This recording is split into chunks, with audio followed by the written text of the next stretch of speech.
On this blustery day in southern Nevada, there is a different wind blowing from the Midwest, one tainted with allegations of murder, extortion, and casino skimming. Reporter Luke Michaels takes a look at the Chicago mob, the new Las Vegas connection, with an historical perspective.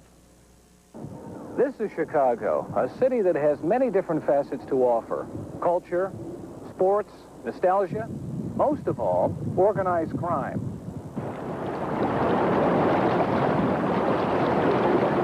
In January of 1986, the city of Chicago was about to see a new mob boss rise to power.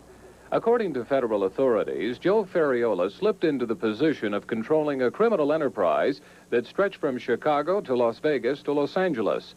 This taking place following the convictions of several top Chicago mob leaders linked to skimming Las Vegas casinos in the late 1970s and early 80s. These activities were orchestrated by this man. However, federal investigations now reveal that Anthony Spilotro was profiting himself from the ill-gotten casino money instead of sending it back to Chicago. Additionally, Spilotro did not fit the profile of a mob overseer. Instead of being low-key, Spilotro kept a high profile in the community and even ran a small-time burglary ring which became known as the Hole-in-the-Wall Gang. The FBI believes this kind of activity played a key role in Spilotro's demise. We traveled to Chicago recently and met up with Ray Shryock, a former Chicago FBI supervisor. Used some of this money for personal investments. And any time you do that with, the mob's money, then you always have a problem. In June of 1986, just 6 months after Ferriola rose to power, Spilotro, along with his younger brother Michael, were met with the ultimate mob discipline. Their badly beaten bodies were found in an Indiana cornfield, buried in a shallow grave. Bob Walsh of the Chicago FBI says the message behind the Spilotro killing is clear.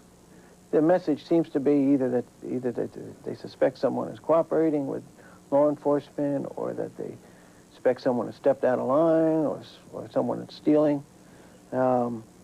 It's their way of maintaining discipline. The FBI says one of the last orders of business carried out by the Ferriola regime was the killing of Spilotro. And although investigators are close to solving the case, they'll never get to the main man, since Ferriola died of heart problems earlier this year.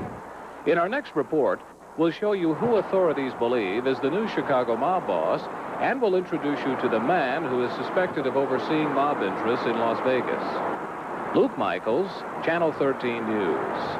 Part 2 of Luke's report airs tonight at 11 o'clock with a murder-for-hire scheme that was never pulled off.